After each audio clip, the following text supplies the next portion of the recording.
On this episode of RPG Book Club, we're really bad at context clues.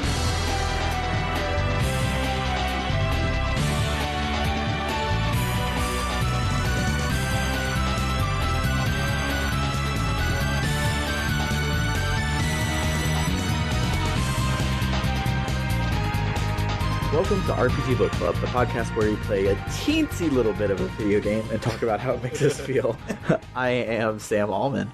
I'm Elias, Sailor Eli Warren. And I'm Maddie Webben. And today we'll be playing part 2 of Chapter 3 of Legend of Dragoon, Fate and Soul, stopping on our way to Velweb.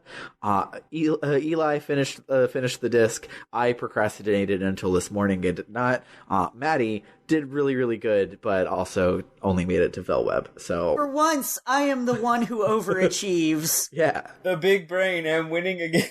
Yeah. Eli, I am the greatest. Eli gets to watch like 3 cutscenes next week and then just put his controller down and go on his merry way. And it's just, great. Oh, yeah.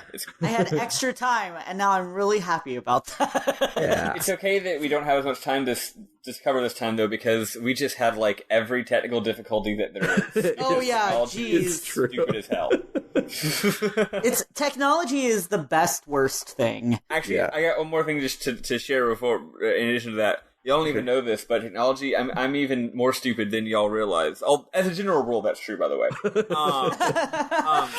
When I was setting up before we were connected to chat, I was trying to plug in my microphone, and I kept plugging it in, and Audacity kept saying doesn't recognize it. It wasn't showing up on Audacity.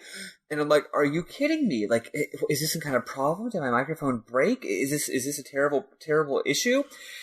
And I tried like 4 or 5 times, and then eventually just realized that the USB cable that I was plugging and unplugging from my computer was not the one that the other end was plugged into the microphone. It was just a different USB cable that was on my desk. And they're not even like the same color at all. One of them's like light gray, and the other one's like dark with sparkly bits. I just didn't freaking notice. That's so great. So, yeah. We're smart boys. Please do not ever think that I am a smart person. And by smart boys, I mean also a girl. Sorry. Yes. It's I'm the one who is transphobe. Oh, God. I was talking to my brother last night about how I'm the fail son of the family, and I was like, I feel like fail son's a gender neutral term. I could say fail daughter, but that doesn't feel right. Yeah. That's great. Before we do get started for the week, for this week, how was everyone's week prior 7 days from now? Man, it's been pretty great, actually, because it's GDQ time. Oh, yeah. And great. I've really been enjoying it. I got my donation read last night, which was so super exciting. I love when that happens. And then I realized I should have put a shout out in there, and I didn't.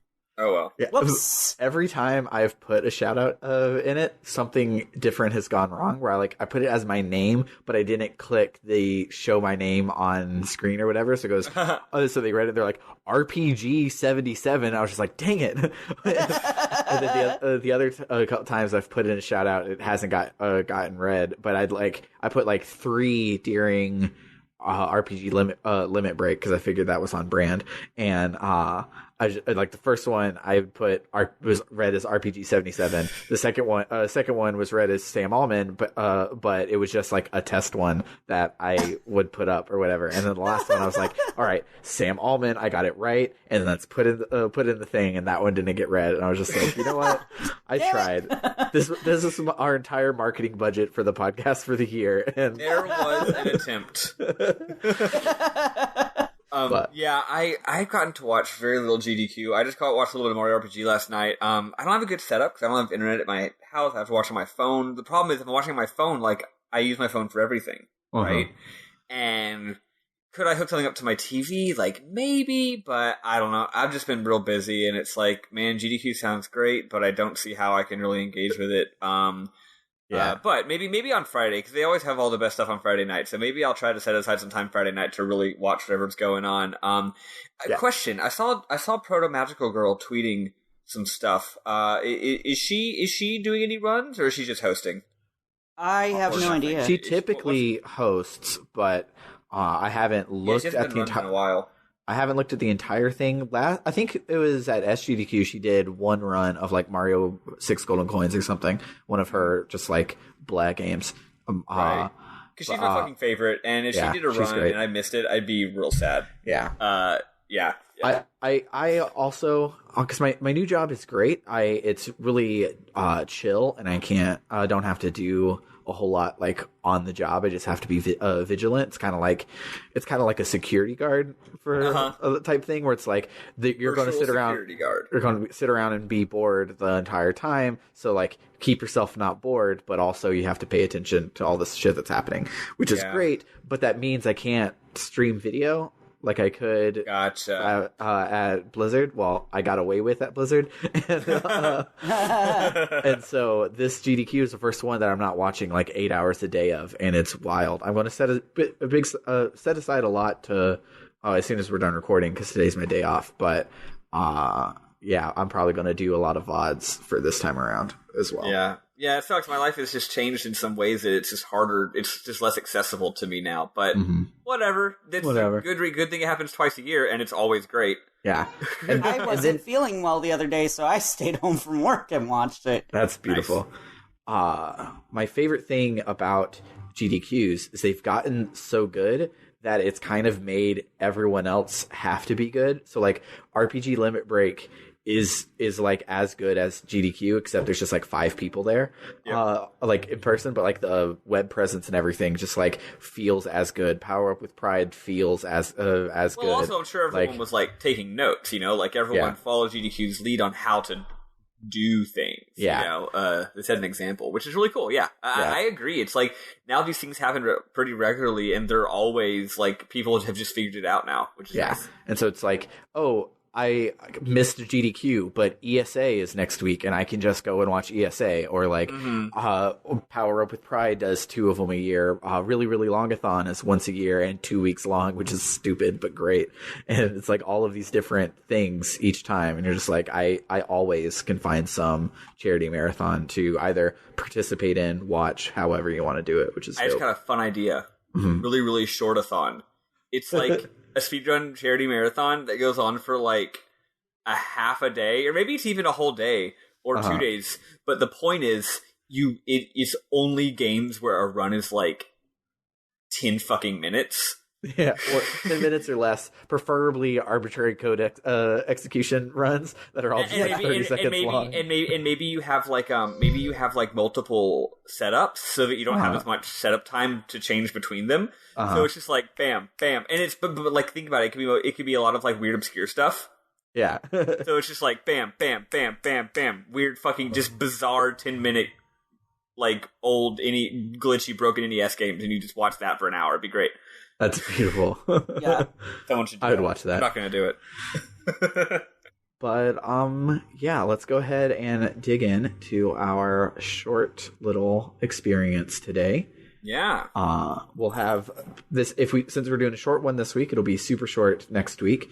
Basically, we're just going to do all the world building and plot that happens at the end of this disc, and also the beginning of next disc just starts with the worst dungeon in the game, and then a bunch more plot, and then after all of that's done, the end of the game happens. So we'll have some shorties, and it'll be pretty great. So last time we basically set up the entire second half of the disc, and figured out a whole bunch of stuff about Winglies and the Black Monster and Shauna and everybody all at once.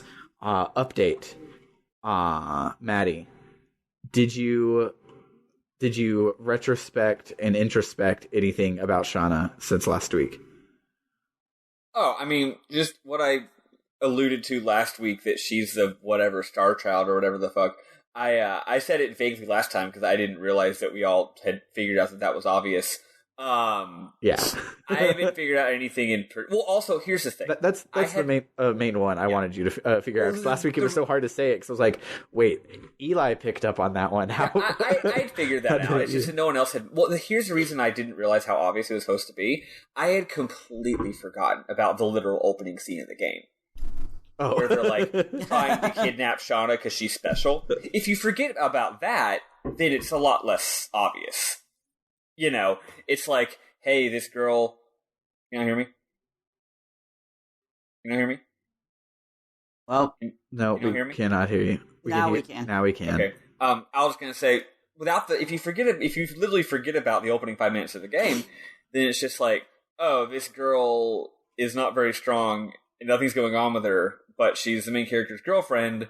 I bet she ends up being the star child. You know what I mean? Yeah. But then I remembered, oh right, duh, the bad guys were like, she's important right at the beginning, so duh, of course she's the star child. Yeah. Yeah. Okay. Because it was one of those things where you're like, yeah, that Sean is the Moonchild or whatever, and she's like, and don't tell me if I'm right or not. And I'm like, wait, there's a chance that you're wrong? Yeah, I don't know. You know, sometimes they allude to some dumb twist, and it turns out there's a different dumb twist that you weren't expecting. Like, what if Dart is the Moonchild? What if Hashel's the Moonchild?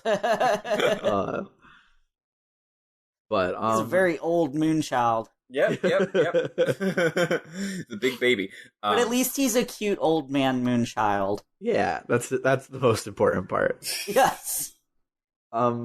Yeah, so this week we got to our first dungeon, the Forbidden Land, which was the first dungeon of this disc, which was about 7 hours into the disc. And how did you guys like it? Wait, I gotta remember what it was. That was the one leading up to the Grand Jewel. It was a teleporter maze one. Okay, yeah, I had a guide, so I didn't have any problem with it. Yeah. Go ahead. Oh, I was just going to say, like, mazes in general are pretty simple, but this one is, like, it tried to, like, trip you up by being a teleporter maze, but I also was using a guide, and so I was just like, oh, didn't tell me anything about those three over there, so that's probably an endless loop just made to trick me up, so I'm just going to go over here. Yeah, I didn't need to guide or anything. I gotta say, I can see I mean, I know games aren't actually made linearly, but this one, like Xenogears, seems like it mostly was, because I do feel like the game's... I do feel like I can see the game's budget slipping or something, because, you know, in the first 2 discs, every dungeon had like a weird little cute gimmick or minigame thingy or something, and now they're mostly just mazes. They're pretty fun mazes, and they're pretty, but they are kind of all mazes. It wasn't made linearly, but it was made disc 1, disc 4, disc 2, disc 3. Disc 3 kind of just exists. I don't remember like any of these parts of the game from disc 3. Like even from my most recent playthrough, like I remember the Tiburon guy being cold, and like that's the one thing that sticks out to me about this whole disc. I didn't remember like any of it happening, besides of course the Grand Jewel, which fucked the Grand Jewel. Well, and also weirdly enough, did you notice that we haven't, until the end of what we're going to talk about today, we haven't seen an in-game cutscene in ages? Yeah, it's weird. There were a ton of them at first, and then it's all just text box dialogue scenes. Yeah, you know, which are fine in FMVs, but those like that halfway between the actual in-game cutscenes with 3D environments and stuff, haven't had one of those in ages. So yeah, the dungeon was fine. It was pretty. At this point, they all feel like they're the same, but they're mazes. The enemies are starting to get interesting though, which spices things up. So that's cool. Yeah, I dig it. Yeah, I'm indifferent on this one. It just this dungeon is defined by its bosses, 100%. Yeah. So, oh right, sorry. I also was kind of blanking out because the dungeons are again a little forgettable at this point. This dungeon's weird actually, because every dungeon you want to find the right way to go and the wrong way to go. Right, you go the wrong way first and get the chest.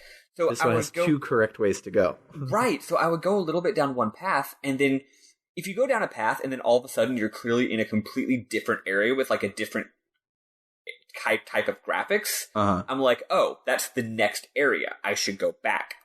But then I go back and the other way leads to a fucking barrage. So anyway, let's talk about the barrage. Yeah, we'll do the barrage first, because it's technically the mid-boss of this dungeon, but it's 100% skippable. It's skippable both in you don't have to fight it at all, and skippable in you can just guard for 10 turns and win. Yeah, well, I'm not smart, so... Yeah, well, I looked that up. Yeah, because it counts down, and it's like 10 lives remaining, and you're like, oh, that sounds super scary, and it does have a desperation move. It does at the end of it, but it's like a 500 damage desperation move, so you just guard for 10 turns. Yeah. What was weird was I couldn't. The problem was I was hitting the heck out of him, of course, right? So I couldn't really be sure that his lives weren't going down because I was hitting him. So I wasn't really sure, and I was, he's a Virage, so he has a head, a body, and an arm. I was hitting his arm, and holy moly, the arm, which is not the main part, has an astronomical amount of hit points. So I'm just like, good lord. Mm-hmm. So it was. I beat it on my first try, but honestly, I think I got wrecked a lot. And when I beat the boss, one of my characters was dead, which always sucks because then they don't get XP. Yeah. And I think the main reason for this boss is to give you a shitload of XP because I think this whole boss's existence was a crap. We made the Grand Jewel too hard. We might as well find a way to throw 12,000 experience extra on them. Boss in there. Yeah. Heaven forbid you make the random mobs give a decent amount of XP. At all in the entire game. We should not still only be getting 160 XP from these fucking mobs when the bosses give you 12,000. So frustrating, and the fights take so long, especially like if you're me and you're trying to go in Dragoon form because you think it's going to help you gain Dragoon levels, and then it doesn't. And,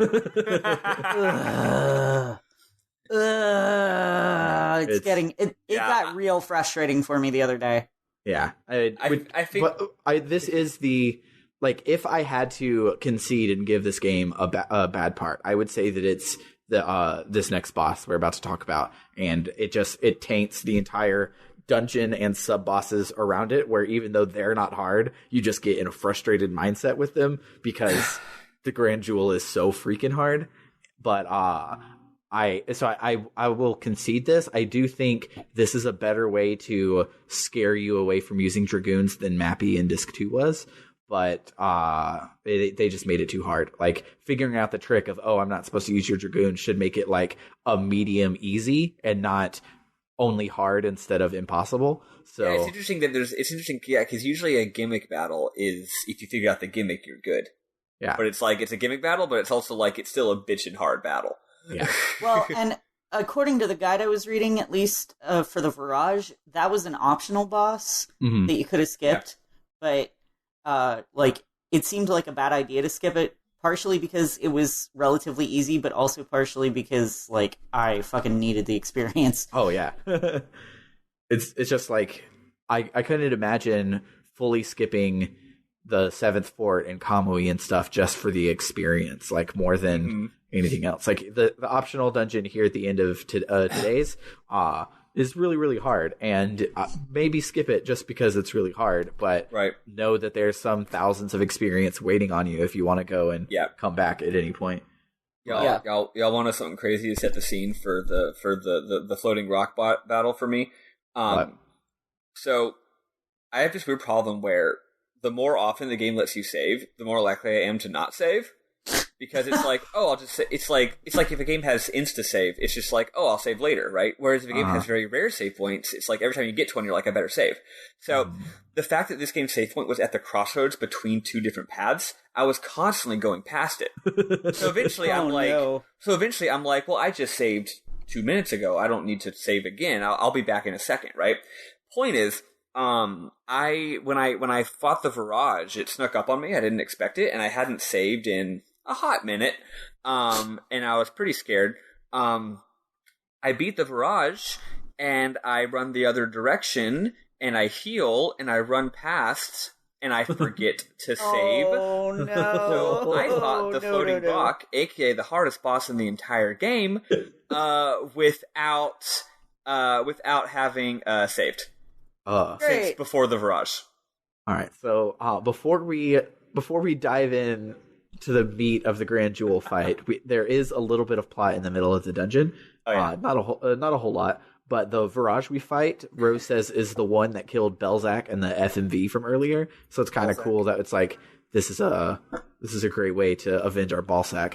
And I think I was referencing the famous writer, whom I have not read. I was not being dirty, but go off, I guess. But I think Belzac is the gold Dragoon, the blind guy, if I remember correctly, with the names of these guys that like don't matter to the plot. But yeah. I think that was the one. So it was the one that Shirley like blew up half of his body. So we got to finish the job for Shirley. But then at the end of the dungeon, we come to the dragon block staff, which is hanging from the ceiling. And it's the thing that's been holding the divine dragon for 10,000 years. And Rose is like, the divine dragon is super powerful and it can't be tamed and killed, which is why it was just locked away, which is probably why we haven't seen Lloyd, because Lloyd's like, well, shit, there's a dragon and I can't do anything about it. So he's probably just laying low, trying to figure it out, which then everyone should have been like, okay, so should we just like evacuate the city and save the universe by not letting Lloyd like do anything? But no, we instead help Lloyd by going to stop the divine dragon. But we're JRPG heroes. We have to somehow help the bad guy. Yeah, and so Maru. Everyone's like, but the dragon block staff is hanging from the ceiling. Everyone's like, how will we get up there? And Maru's like, remember last episode when we found out that I was a wingly? That includes the fact that I can fly. So I'm just going to fly up there and grab it real quick. And as she goes to grab it, she, of course, awakens its guardian, the Grand Jewel, and we begin the worst fight in the game. The main reason it's the worst fight in the game is also the reason why Eli had a really hard time with the divine dragon fight later. But the dragon block staff, like, not just lessens the impact, not just halves the effect of efficacy, it like completely nerfs to the ground anything related with dragons, which is both the divine dragon but also your dragoon forms. So if you're in a dragoon form for more than a turn, the Grand Jewel will cast a area of effect spell on the entire battlefield to make your dragoons like deal 5 damage for the rest of the And more importantly, it also tanks the shit out of your defense. Yeah. So that's the real big kicker. You just get pwned if you're ever in a Dragoon form for more than a turn. Yeah. So the amount of damage it does, depending on what characters are in your party right now, might be more than your max HP. Yeah. And so the strategy, which Maddie was not lucky enough to be able to take care of, but the strategy is to go in with less than 200 SP, so you can pop into Dragoon form to use your healing or a quick magic spell or something like that, and then not be in Dragoon form at the end of your turn, so that the jewel can't ever cast a thing. But yeah, it only casts it if you're in if when it gets to the jewel's turn, someone's in Dragoon form. Yeah. But it's still really hard, because like that you're like, okay, well that's like a hard gimmick, but I am a smart boy. I see, let's not be in a Dragoon form. Then is the boss easy? No, it has the highest magic attack out of like anything that you'll fight, and so it'll just throw out some thunder magic that nobody can defend against and just do it 800 damage just because it feels like it. And it's like, it sure would be nice if Miranda could use her Heal All spell in Dragoon form. Oh, wait, I accidentally got her up to Dragoon level 2. It is now too dangerous to do this. So, yeah, I knew it was coming. I was prepared for it. I was ready for it. I walk in there and it kills me in 4 turns. So I immediately go to the host chat on Discord and I'm like, okay, I was just wanting you guys to get surprised by the hardest boss in the game, but no, really, this is the hardest boss in the game. You should be ready for it. It's at the end of this dungeon. Don't ever let me be surprised by the hardest boss, please. Because the learning experience of like, oh, I hopped into Dragoon form and got my butt kicked, so I won't do that next time, is kind of like really cool. But also, yeah, no, let's not make you do this boss twice because I want you to learn the old-fashioned way. Let's just get through the game, and I'll tell you the secret. Yeah. I will say, can you all hear me? Yeah. Yes. I will say, and I know I feel like I keep saying this, like, oh, it was hard, it was easy for me. I'm not trying to brag. I think I'm just really over-leveled because I'm on Team Miranda, okay? I'm just over-leveled. I have, like, 5 more hours of gameplay on my clock than y'all. That's why I think it's a little easier for me. But because of that, I actually loved this boss. This boss had one of my favorite qualities, a quality that only some bosses have in certain games. Most of the bosses in Metal Gear Solid 3 have this quality. The idea that instead of you fighting and losing and learning and trying again, you go through the whole model of getting wrecked and struggling and learning and figuring out the strategy and then trying and experimenting and then eventually winning in one try. So the battle starts. I'm terrified because I haven't saved since Before the Virage. All my characters are in maximum Dragoon level, so what do? First turn, I do the thing where all three of them go into Dragoon form. So Dart's level 4, Miranda's like level 3, and I think Maru is level 2. And guess what? I'm then stuck in Dragoon form for the next 4 turns. Yep. And the thing absolutely annihilates the ever-loving bullshit out of me. I think it kills everyone except for Dart in a single turn. And then, no, except maybe Miranda. But then I cast Miranda's Heal Everyone spell, but then, like, Miranda dies.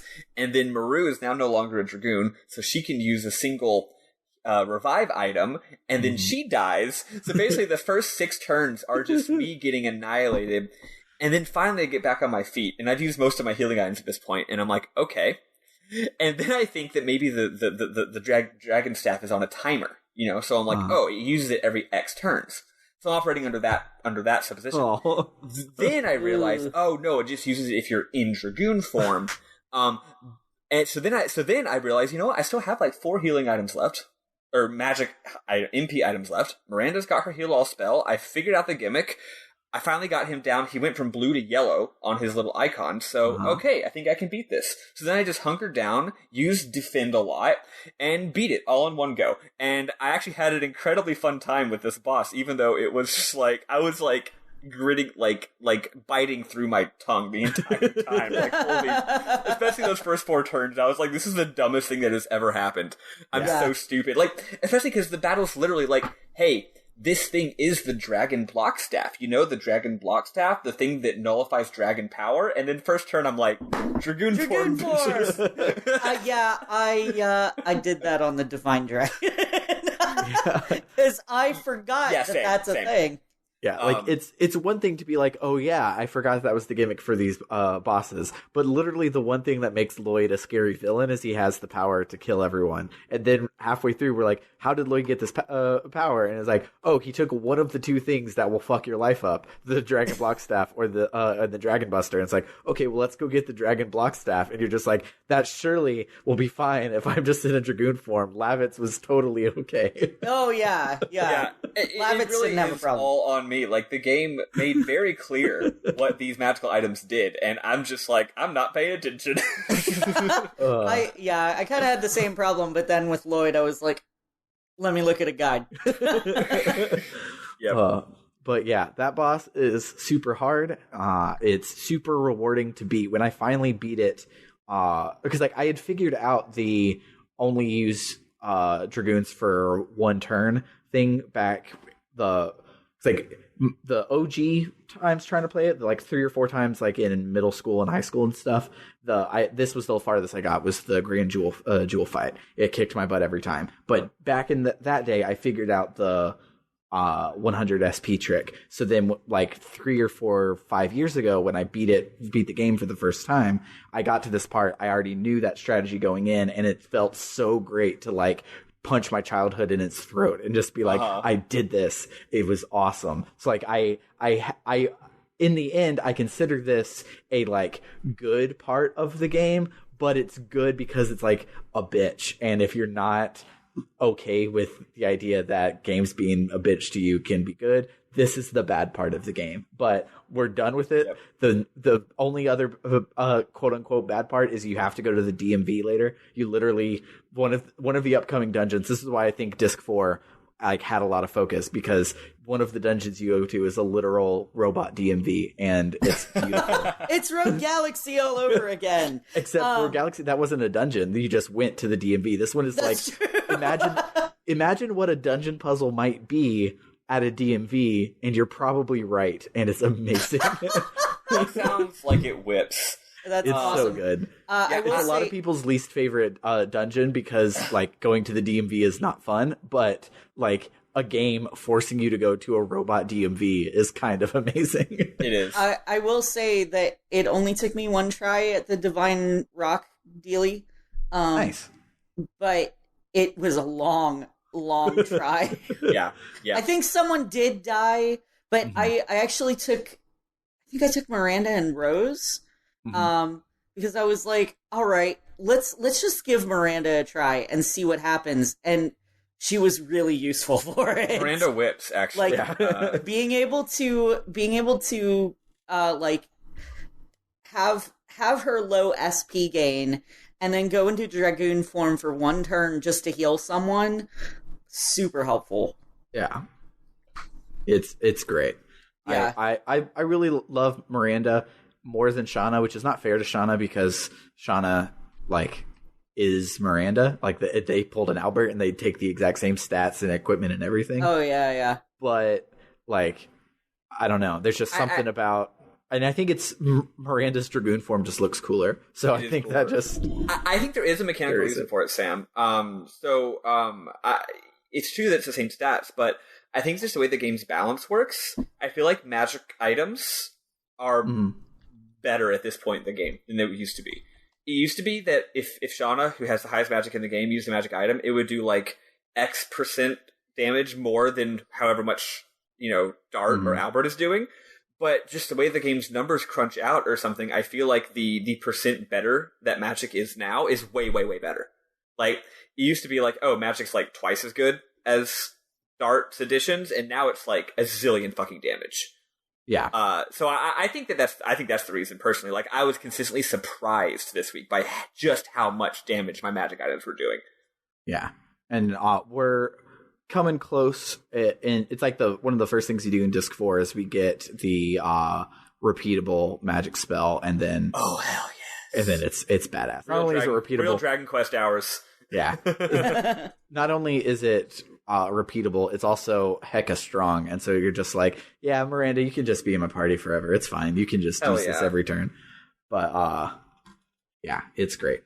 So yeah, we feed the Grand Jewel finally, and we get the staff, and we start to walk back, and then the Divine Dragon shows up and literally destroys Diningrad. Like before, like attacked Diningrad, like knocked some like shingles off and like made people scared. This one he like raised Diningrad to the fucking ground, and it was great. So he has a large impractical biological cannon on his back, and he uses it to blow up the palace. And when he does that, we see something glowing from the palace fall down, and then the moon that never sets starts to lightning all over its surface, which probably is a good sign. Like, if I had to guess, I think that means that everything is fine. Yeah, I'm sure it's all right. Yeah, it's not like we learned last week that like literal gods that want to destroy the planet are locked inside, and that starting to break down is a bad idea. That's not what we learned. That's not it. It's fine. No. Nah. So yeah, we get back to the Diningrad, and we check on everyone, and all the sacred sisters are alive, and Shania is doing her whole glowy, I have magic powers even though I'm not a Dragoon, and Maddie didn't realize that this meant that I was the Moonchild stuff, and she protects the queen in the throne room, and so then we get there, she's everyone's like, wow, Shauna, you're so powerful, and she's like, I hate being powerful. It makes Dart have to do all of this fighting things. It caused the ruin of Celeste, and she's like, who the fuck am I? That's like when I remember the beginning of the game when she said it caused the ruin of Celeste. I was like, oh yeah. And she's like, who am I? On the top of a mountain, and the helicopter camera is swooping around her, and some awesome music kicks in. Jackie Chan's Who Am I is his best movie. You should go watch it. But I haven't seen the movie, but I have seen that clip on the internet. Yeah. It's a good meme clip. So yeah, so We leave Shauna with the queen because we're like, you have some business you need to take care of, obviously. And we head off to the Mountain of Mortal Dragon, also called Mount Dragon Tomb, because they translated it 2 different ways half the time.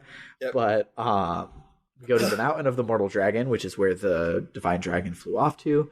And it has like no puzzles, no real anything to it.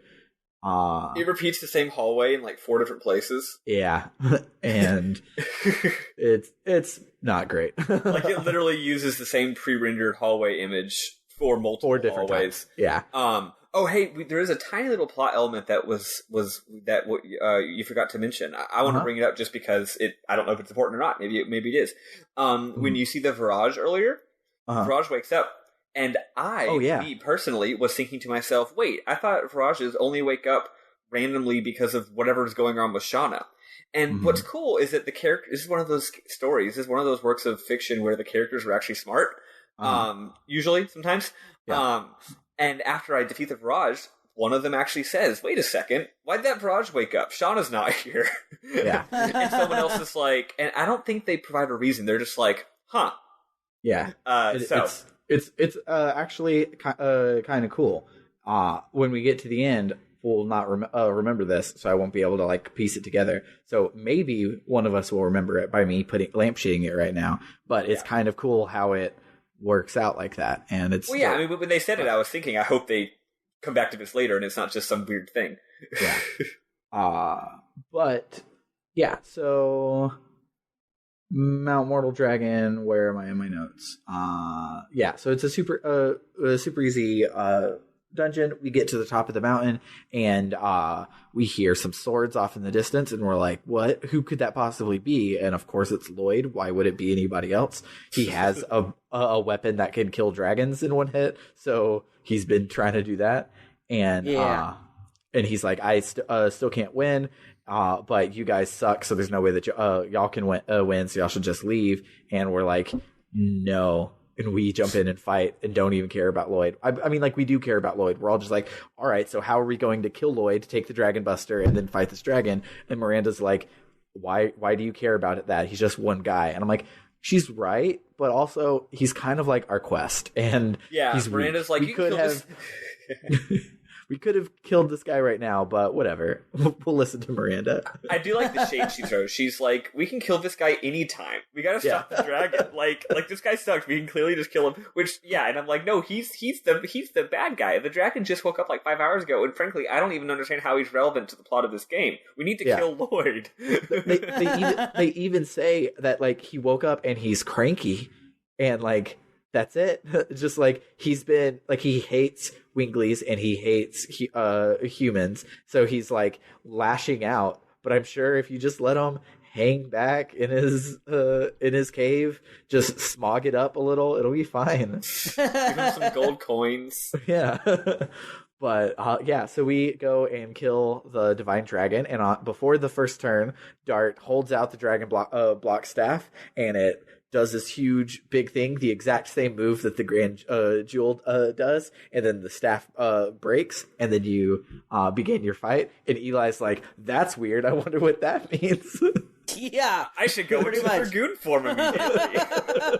Well, yeah, better put everyone in Dragoon form, and we'll see what happens. Oh God, I'm dead. I will say, the same thing happened to me, not because I didn't get the gimmick, but because I didn't quite get the extent of it, because the thing is, Dragoon form, I'm like, okay, I'm not going to do a lot of damage in Dragoon form, sure, but like, I still need to cast a spell, and here's the thing, it says it made the Dragoons and the dragon weaker. So I'm thinking, well, maybe it still will be okay, but no, it turns out your defense is still shot, and you'll die instantly. So, it's same rules. Same rules. Thankfully, not nearly as high of magic attack as soon as you kill his Dragon Balls.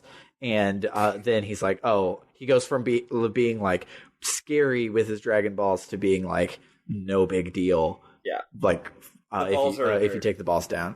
So once his balls go inert, then everything is good. Also, this is the part where Miranda is doing astronomical amounts of damage.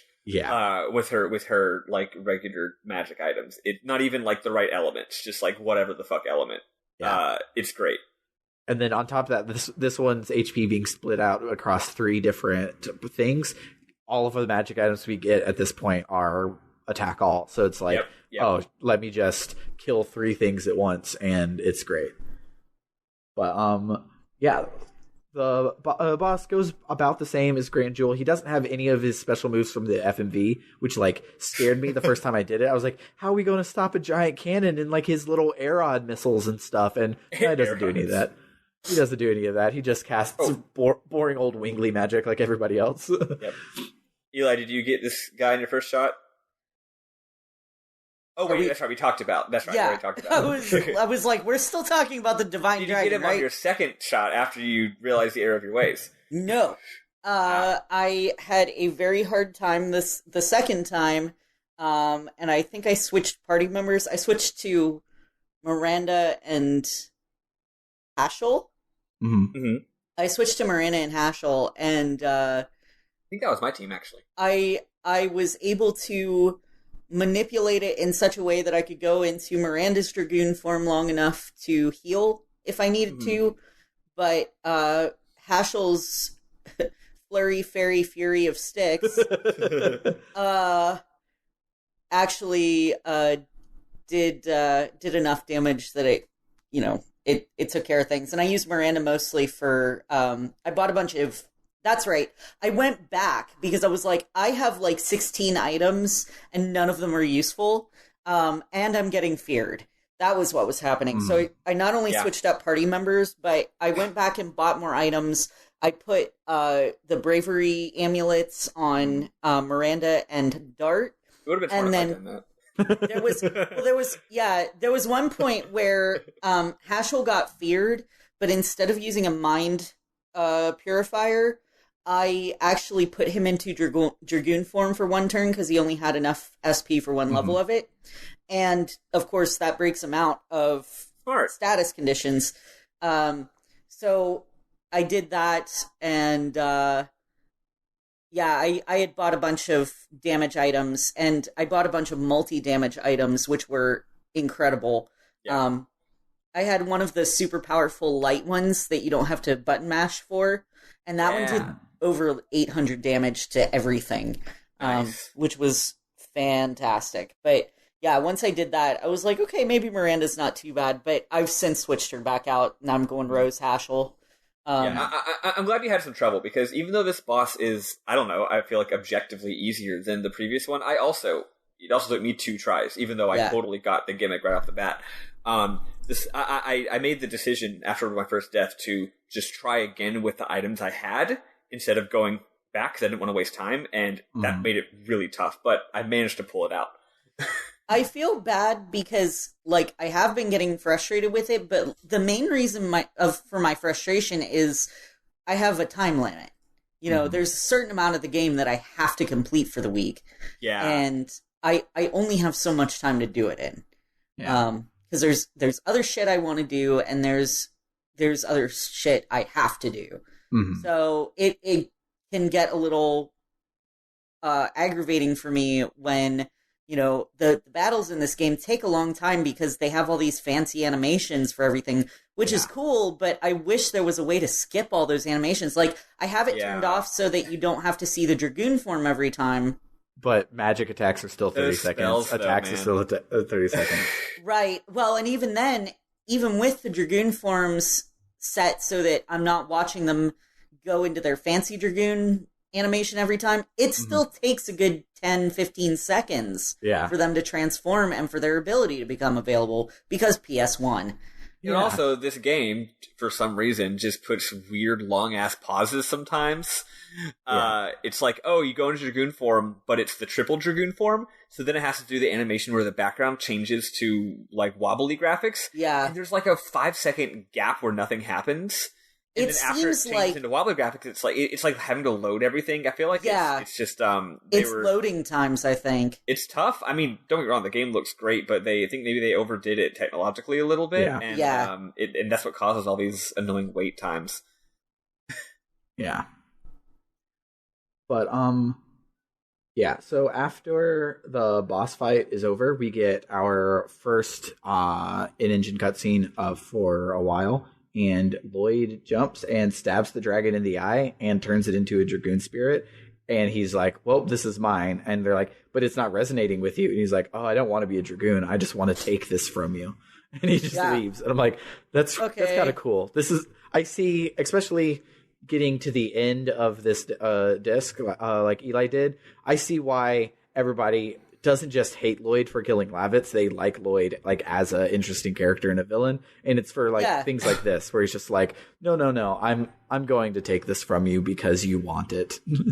Yeah, he's kind of a weird dude, and I don't even mean like in a weird villain way. He's just like, in addition to being a villain, he's just kind of a strange person. Yeah. Like later there's another time in which he's very strange, and you're just like, huh. So it's like before he became a villain, he was already a weird guy. You know, it's not like he's weird because he's evil. Yeah, but before we move on past the dragon, I just want to say the dragon is so cool looking. It's super cool. The designs, the dragon designs are very, very unique. His neck is so long. Also, his like eye is like underneath his mouth. Yeah, it's freaky as hell. Yeah, he's got his one big important main character eye, and then 6 not as important but still very useful eyes on the top of his mouth. And it's not like a metaphor for anything going on in the game or nothing, but he has one giant eye and 6 smaller eyes, and he looks super cool. Plus, he has a biological like nuke cannon on his back, as mentioned earlier, and it's great. Yeah, it's a shame he's out of the plot forever, but yeah, he came, he looked cool, he made an impression.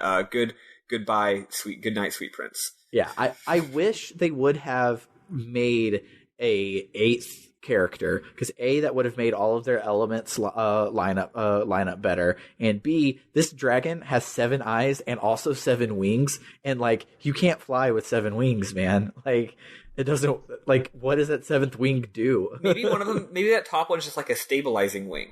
Maybe it's more like a rudder. It's a dorsal wing. It's a dorsal wing.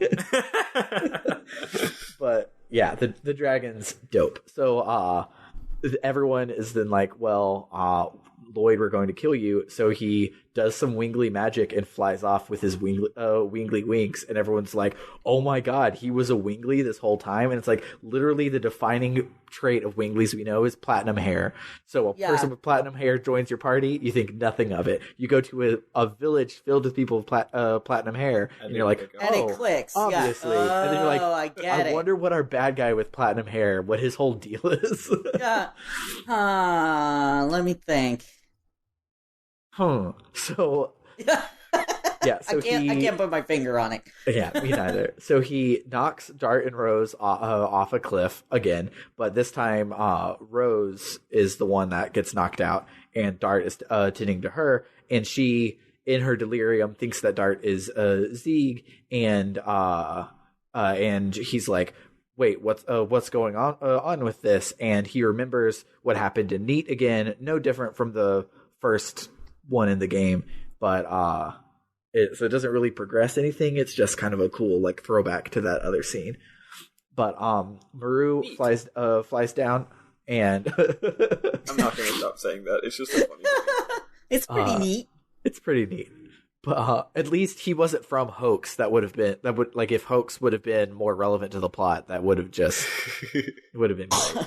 But so Maru flies down and picks him back up, and everyone is okay and fine again. And Miranda's like, so remember earlier when you asked me what the divine object was, and I said no, and then y'all were like okay with that and still let me hang out and be your healer.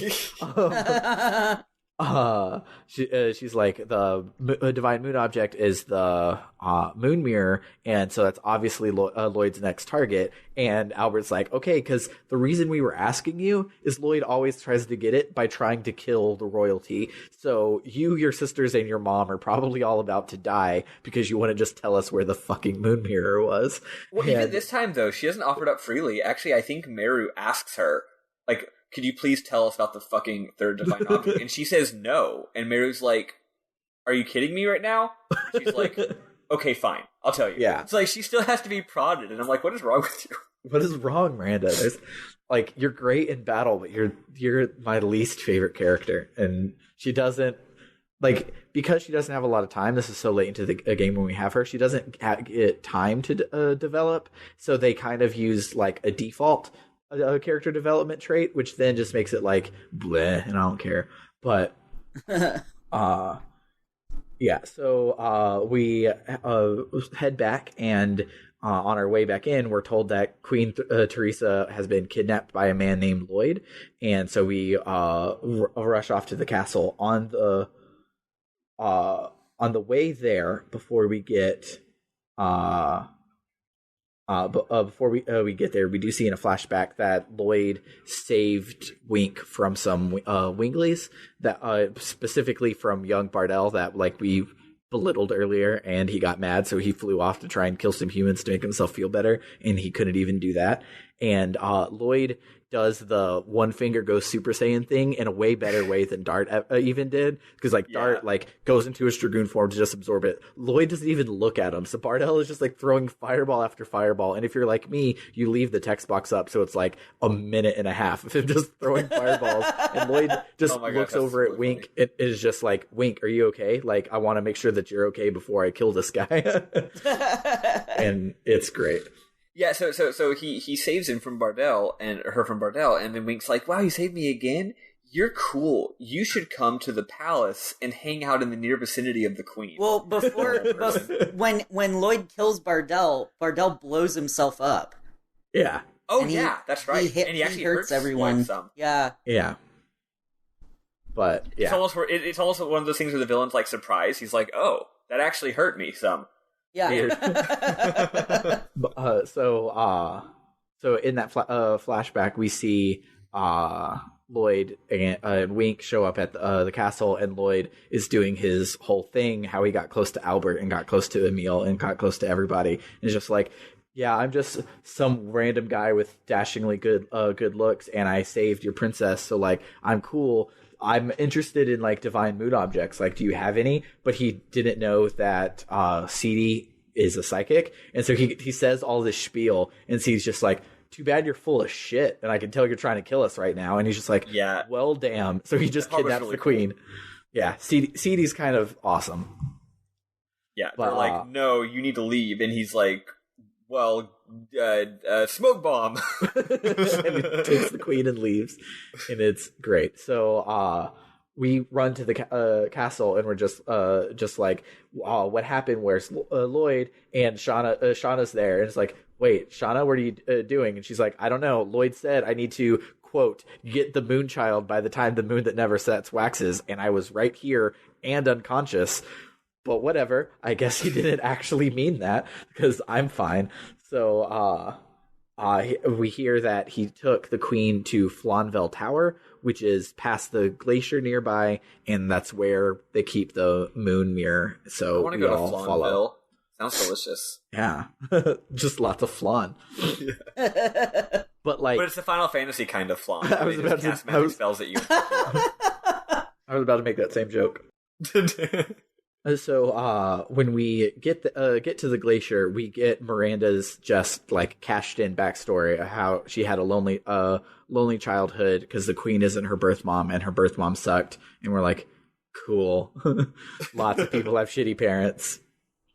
Like, I feel you have to do more than that. And spoiler, she doesn't really ever do more than that. But this is the one of two Miranda scenes, and it is one of two Miranda scenes. So, and that's about all we have to say about that.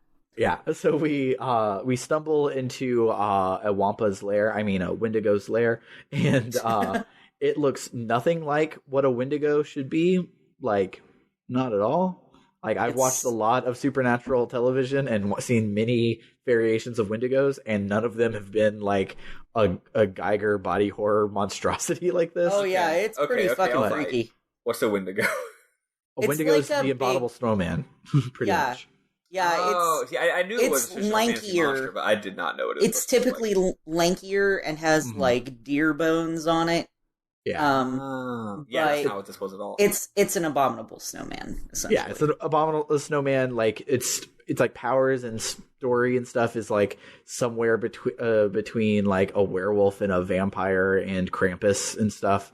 But it's a default monster, but it looks like a Yeti more than this thing did. Gotcha. But this fight was cool on paper, but they didn't carry all of their ones to do their math to see if it was cool, because the shtick is that the main body is a gigantic HP sink. It is twice the amount of HP that even Lloyd has at the end of our playthrough today, and he is a huge amount of HP, and they're like, this is great. This is awesome. So you're going to fight him, and then he'll do his special move, and then after the special move, he'll open up to have his heart showing, and his heart has only 3 HP, so you just have to hit his heart 3 times, and then you beat the fight. It'll be great. Now, let's make him weak to fire, which is your main character's element, and have piddly physical defense, which is your main character's strong suit, and let's see what happens.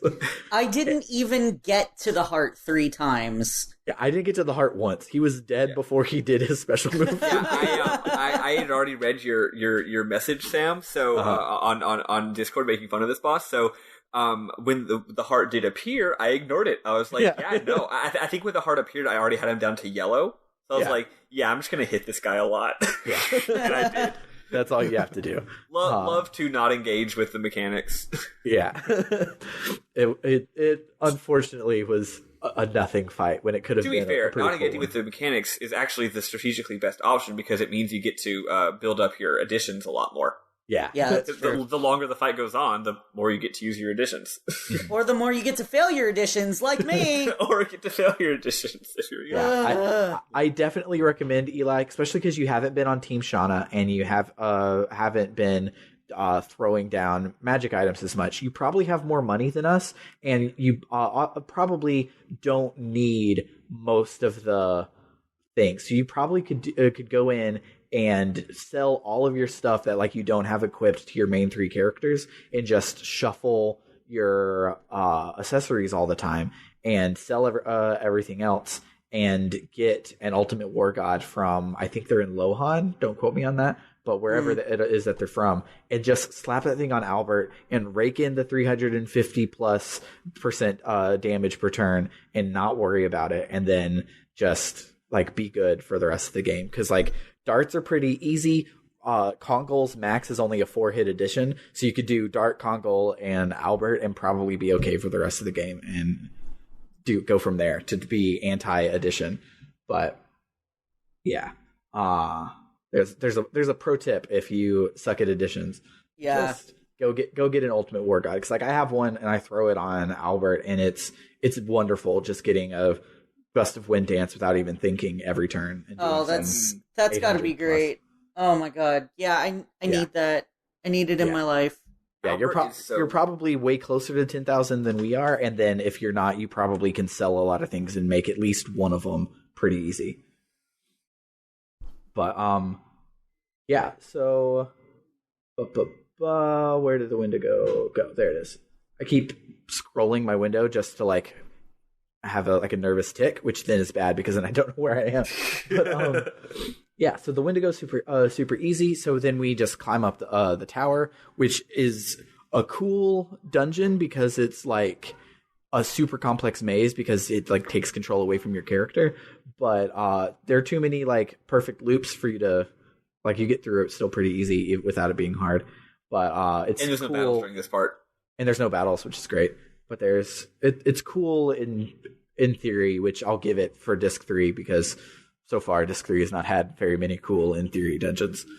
But, when we get to the top, sure enough, Lloyd is there, and he has all of the divine objects. So now he's going to finish the plan of Emperor Diaz, and he's like the divine tree bore fruit in like an evolutionary sequence according to Soa's plan, which we had already learned on our own. And the farther you get along the numbers, the more evolved the species is. humans were 106, Winglies are 107. He wants to bring number 108, which is going to be even better, and solve everyone's petty squabbles, solve world hunger, bring about a utopia, because Winglies were doing great, but then they had that whole ego thing, so whatever is better than Wingly will obviously bring about a utopia, so everything is going to be good. But enough talking, let's boss fight. So we get to fight Lloyd and avenge our friend. How did this go for you guys? I forgot the number one rule of the game and got wrecked. You're like, I finally can avenge my friend Lavitz, who died because he has a magical sword that kills dragoons. I wonder what I should do to fight them. Exactly what I did, and they were all at max. So I did the auto, all three of them at once. Dart was at 5 at this point. So yeah, no, you just we died real fast. I had a guide, of course, because I'm a smart gamer boy. Work smarter, not harder. I'm a fake gamer girl.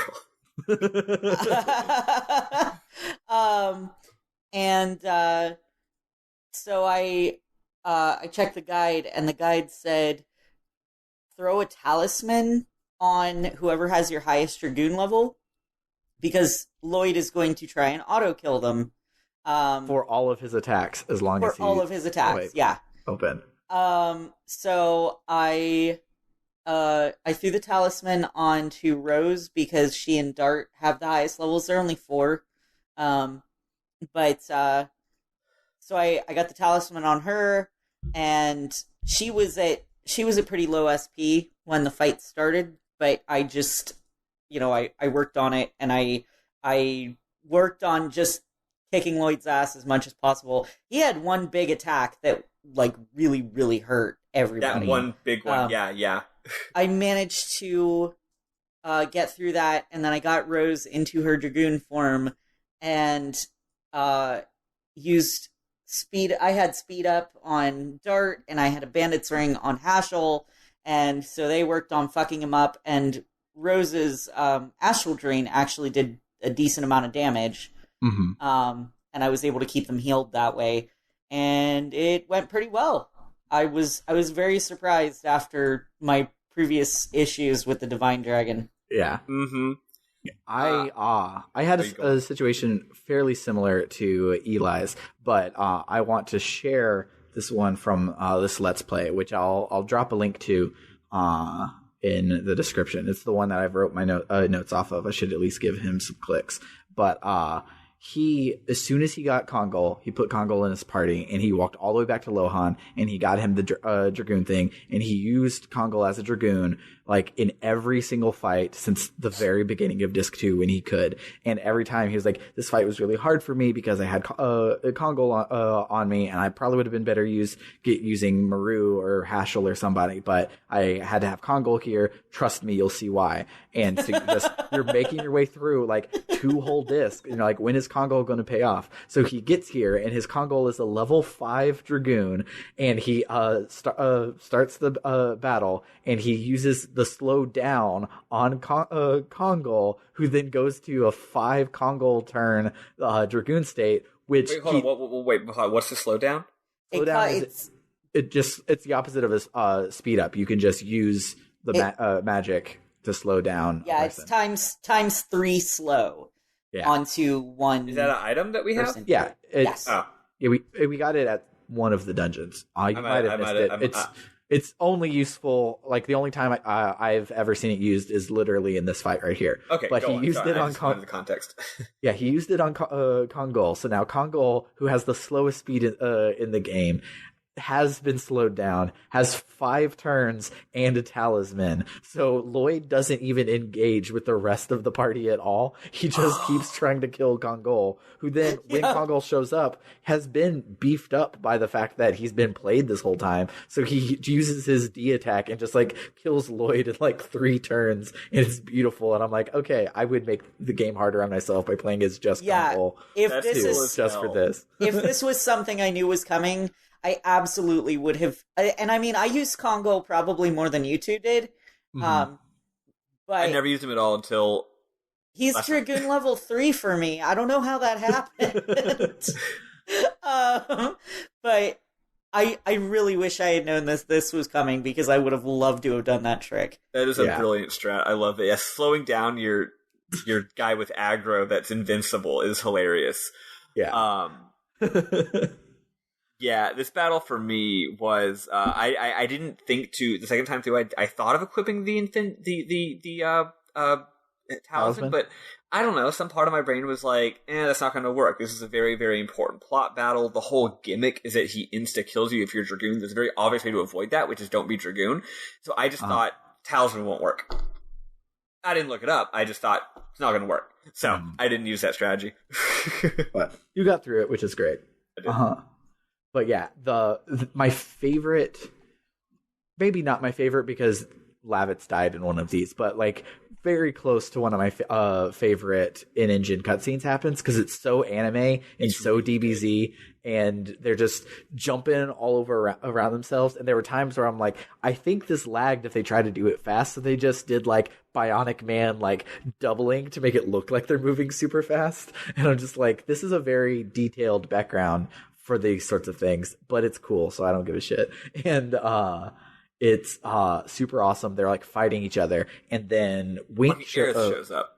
Aerith shows up, but it's Wink who, after being saved by Lloyd several times, like has a soft spot for Lloyd. So she comes in, sees Dart about to kill Lloyd. If only she had watched 5 seconds in the future, she would know that that's not what happens. But she dives in front of Dart's sword anyways and gets sliced the fuck up by our main character.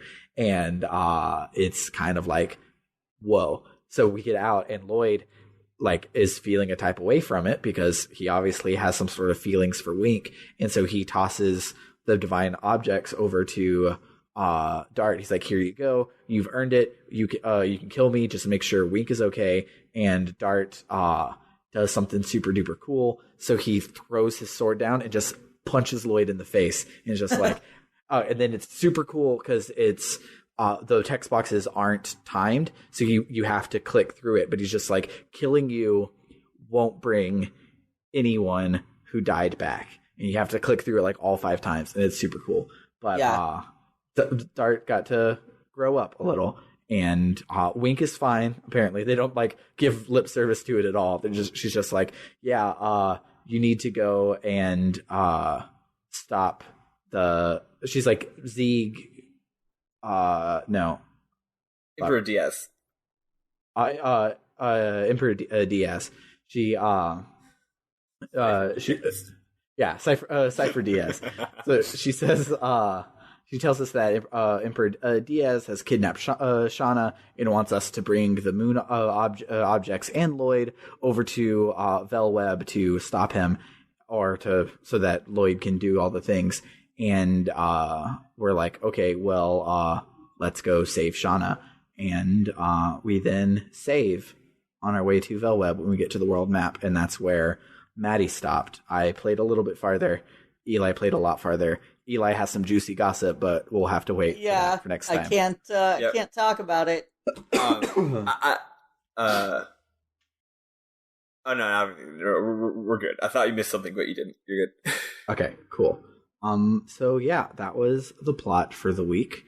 What were some of your guys' memorable moments? So my favorite line, which I thought was Dart because I wasn't paying enough attention, apparently. Whenever I play out in the living room, I end up with cats all over me. And so it's very easy to get distracted because they just, like, 3 of my 4 cats will just pile on top of me. Mm-hmm. And it gets all sorts of awkward and uncomfortable, and they'll fight, and it's difficult. So I wasn't paying attention, thought it was Dart, but Rose says something like, it's not the size of the sword, or the size of the staff, but how you use it, regarding the Dragon Block staff. And I was like, wow, good dick joke, Dart. Yep. But then it was Rose, and I was like, good dick joke? Because then she's like, it's not the size of the boat, it's the motion of the ocean. Yeah. And I'm like, that seems like the least Rose thing to say. Like, I could absolutely see Albert or Haschel saying it. Definitely right? Haschel. And then, like, Dart Who has a small dick? It's canon. Oh, yeah. That's why he wants to be a cute old man. But, because he has nothing else going for him in life. He's always other feeling than his... sad and cute are in. Yeah. But I was like, what? Dude, that's a really odd way for Rose to phrase that. Yeah. I feel like Rose would be the person to be like, no, the size absolutely does matter. Yeah. Size, I think 100% matters. I think to use an English idiom there would have made it better if she would have been like, big things come in small packages. You wouldn't have like noticed it. But the fact that she's just like, it's not the size that matters is like, again, like, inactive voice has been taken over by the sexual industry, and you can't just say this, Rose. Also, this is a phallic object, so yeah.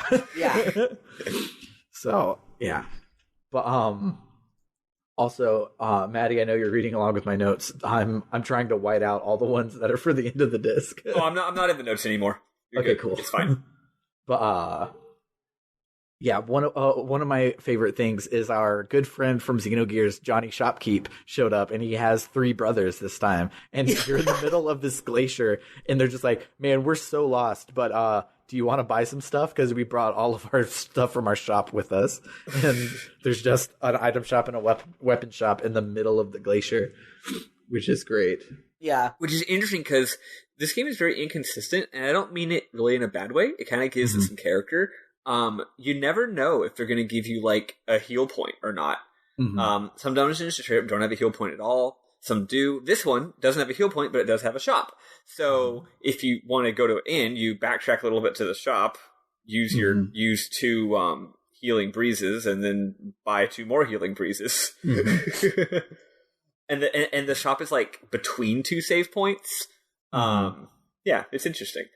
Yeah, I love our good friend Johnny Shopkeep just hanging out in the middle of dungeons. It's pretty helpful. But there was one part I thought was pretty cool when you're in the Forbidden Land and you come to a Coliseum, and Kongo's like, I smell blood here. There were a lot of fights, and Maru's like, Winglies are assholes, and every 106 other species or whatever, they would just fight to the death just for fun.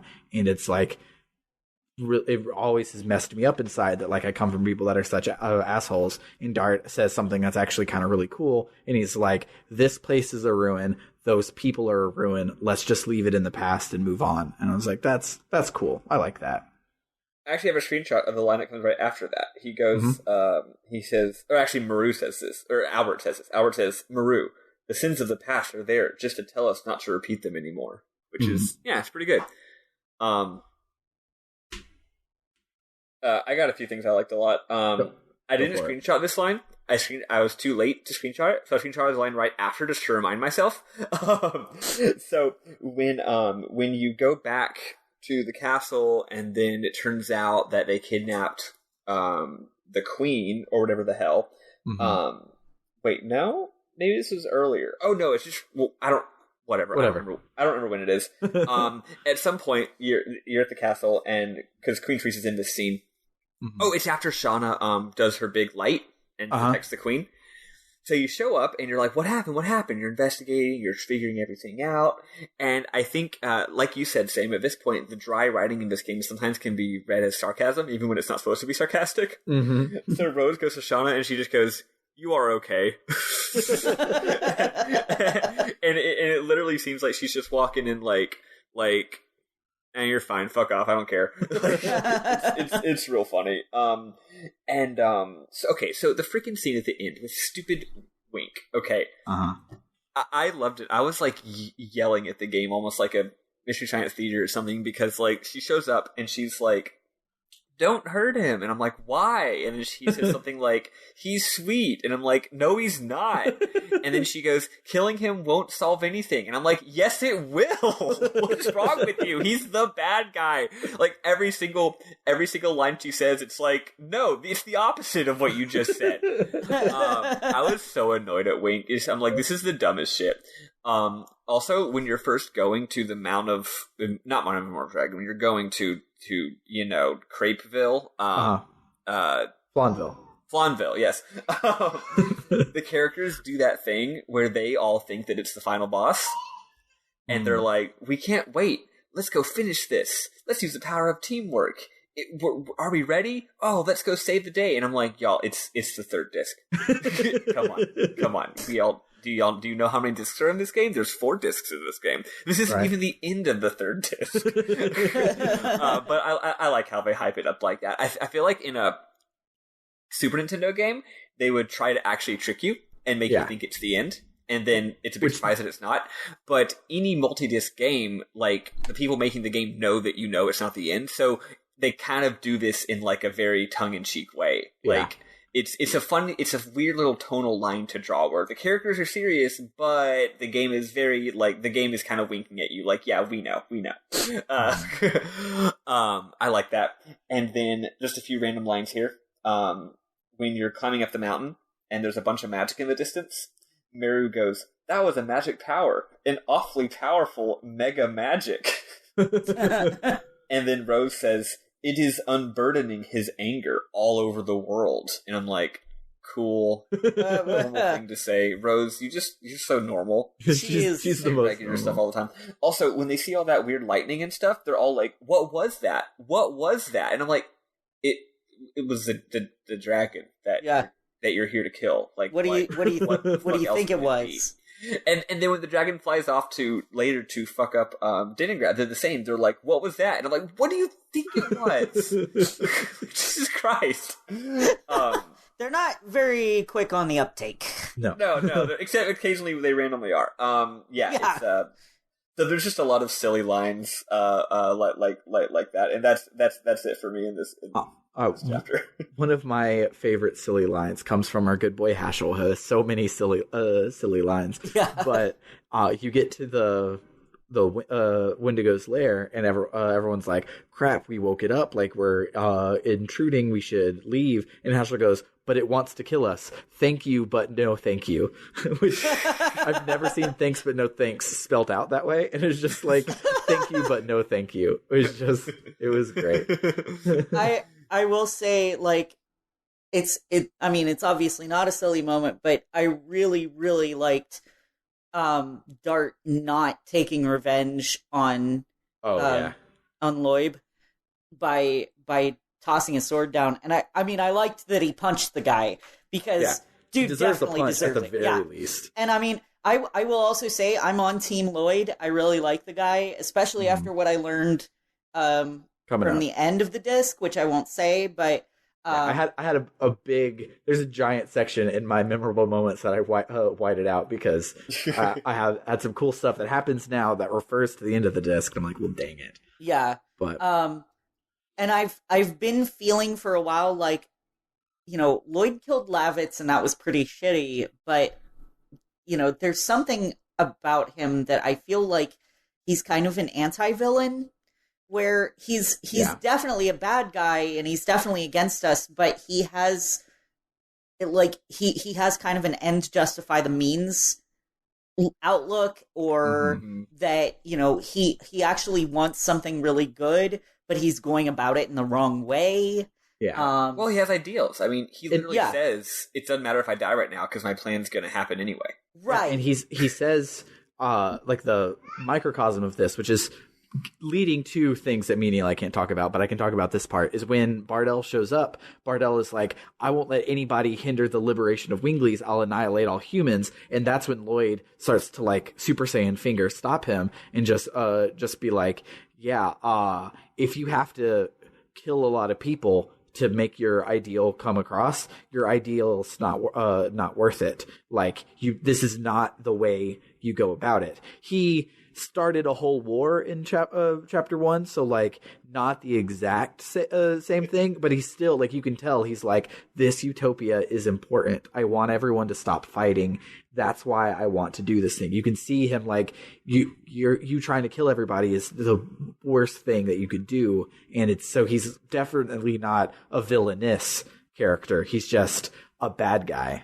and it's cool. I actually didn't quite read that scene that way. I read it as more like you read it more like ideological, like, you know, it's not correct to try to bring about peace by killing everybody. I read it as more like, you're playing stupid and won't work. Like, this is not effective. It's not going to accomplish anything. You're an idiot. So just in a purely pragmatic way, you know, it's like, I'm not ideologically against killing everyone. It's just, it's just not a smart move. Yeah. You know, you're not thinking things through. But yeah, he's basically just like your theory and is informing your praxis in a way that is not going to be very effective, my dude.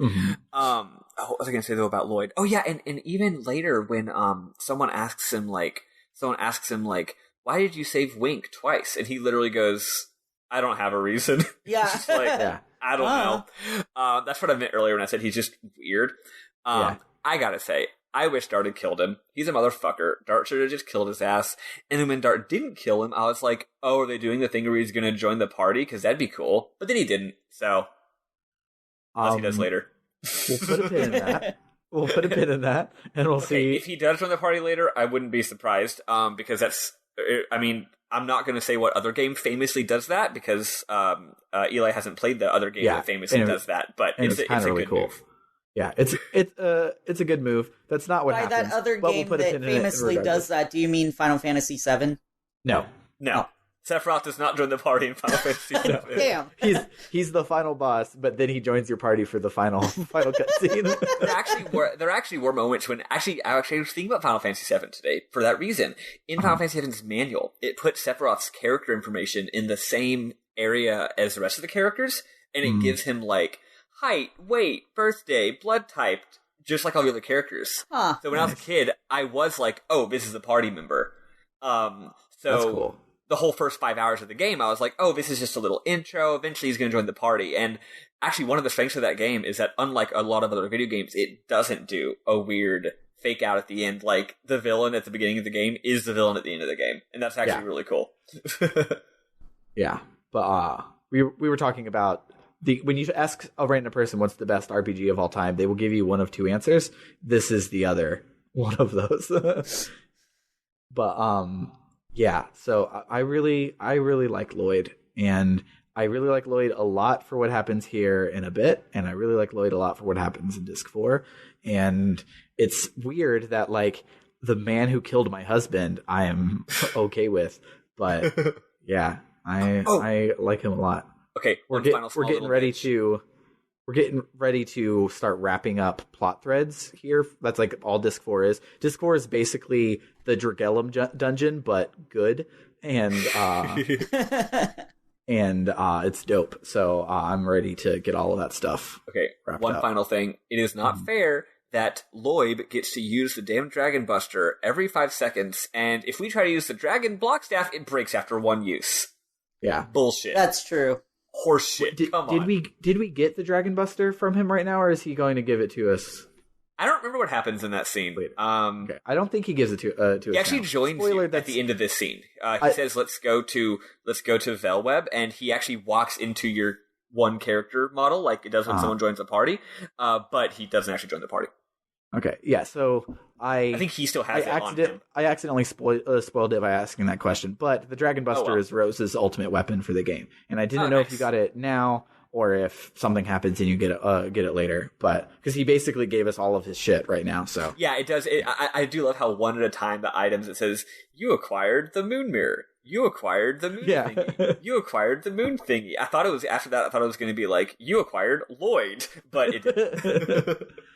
That's great. But yeah, anybody have anything else to talk about this week? Not next week, but this week before we leave?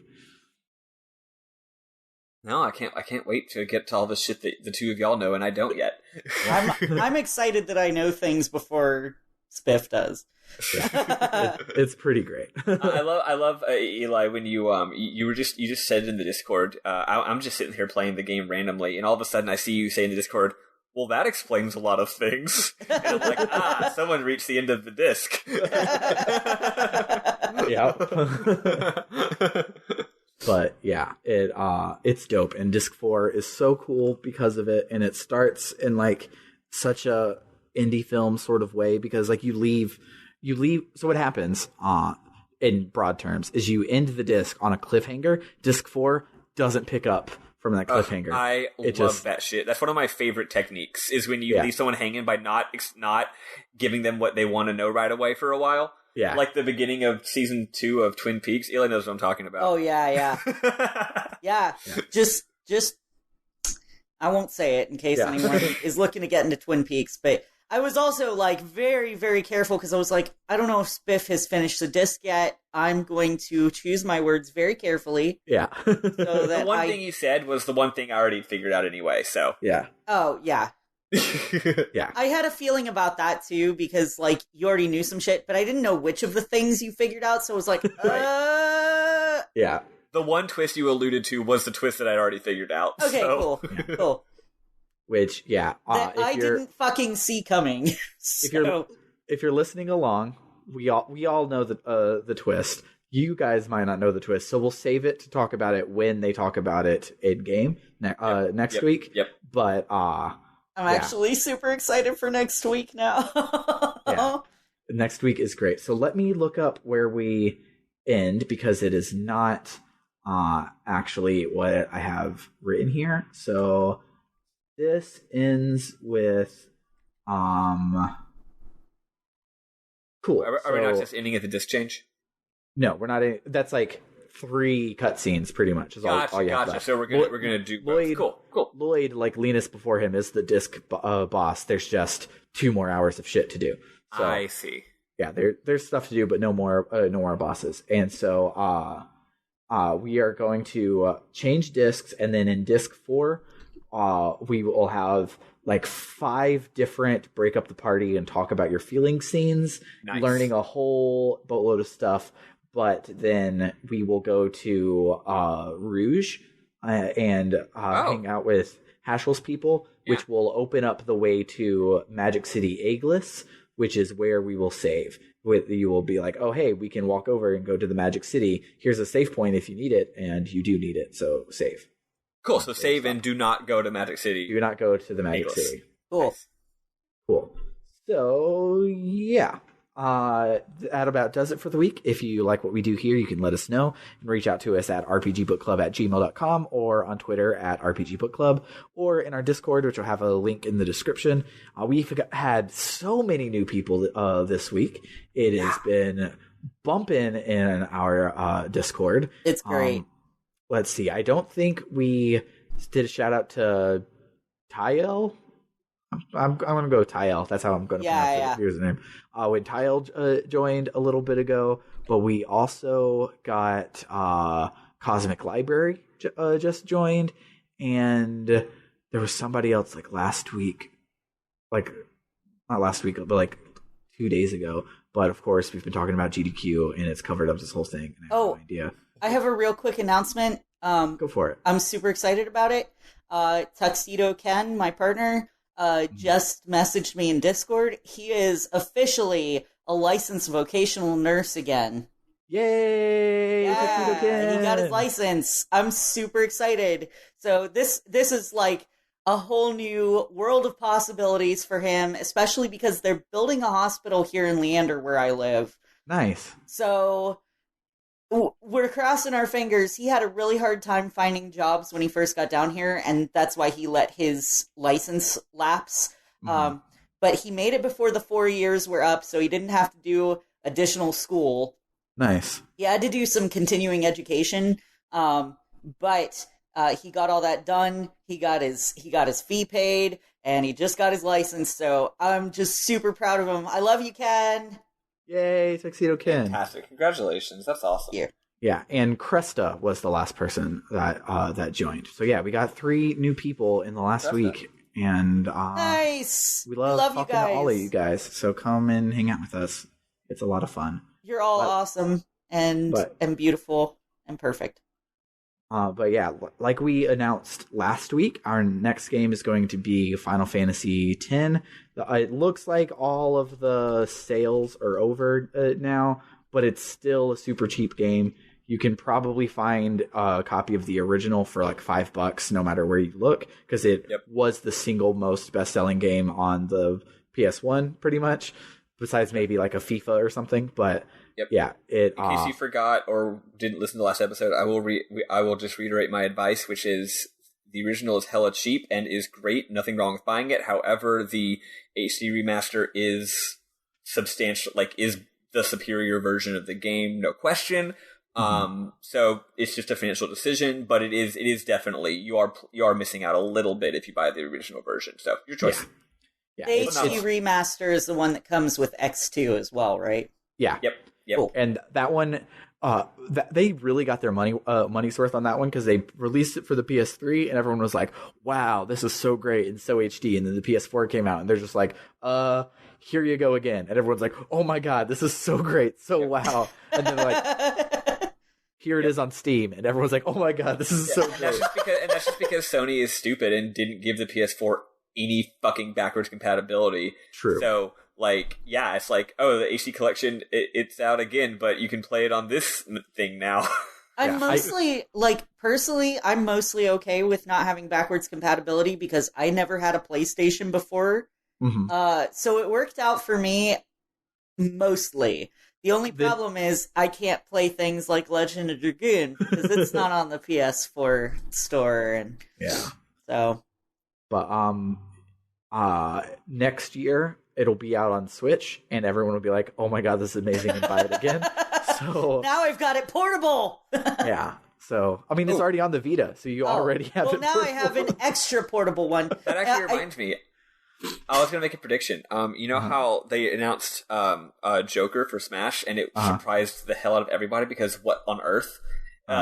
Well, they said the other 4 characters are going to be on the same level of they're aiming for the same level of like surprising and out there. This for Smash? I'm just going to call it Dart for Smash. Oh, Dart for Smash. That character from a PlayStation 1 game, he's in Smash. That would be amazing. There's so many characters. Like, I love that Shovel Knight is an assist trophy in Smash, but I wish I could play Shovel Knight. So, fun fact. There are HD renders of Dart Feld done by Sony Computer Entertainment of America for PlayStation All-Stars Battle Royale. He was going to be the first DLC character. No one bought their game. They canceled all the DLC. But there are official looks of what Dart would look like in that art style, and I'll link them below, and I'll send it to the Discord. That's cool. That game sucks ass, dope. Though. It sucks so bad. Your special move should not be how you get KOs. It worked so poorly for Ultraman on the Super NES that Ultraman has not done it ever since then, and yet they were like, let's go and copy this game from a million years ago. Good move.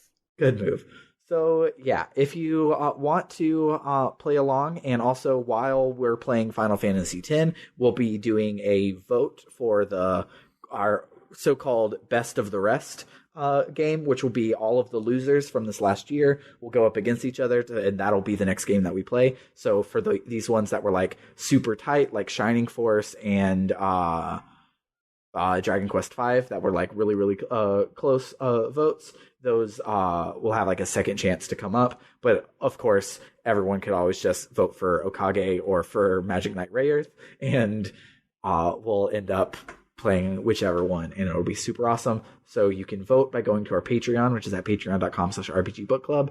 And if you want to just help us out and own a physical thing, you can get some merch from our store, which is shop.spreadshirt.com/rpgbookclub.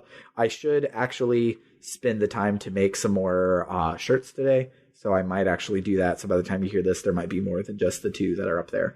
But nice. Join us next week when we play part 3 of chapter 3 and part 1 of chapter 4. In my notes, I called that episode chapter 3 and 4 plot dumps. There's going to be, I think there might be a mini boss in the desert dungeon that starts disc 4, but not really anything to write home about. So, yeah, it'll be a lot of reading and be a super easy week after this super hard one that we did last time. Excellent. But yeah, so save before heading into Magical City Aglis, and we will go from there. But for RPG Book Club, I have been Sam Allman. I've been Elias Sailor Eli Warren. And I've been, and continue to be, Maddie Weapon. And toodaloo, guys. Bye. Love you. Does that even count as our Homestuck reference of the day? If it's before... No, it doesn't count. It wasn't being recorded. Yeah, if it's before we say hello.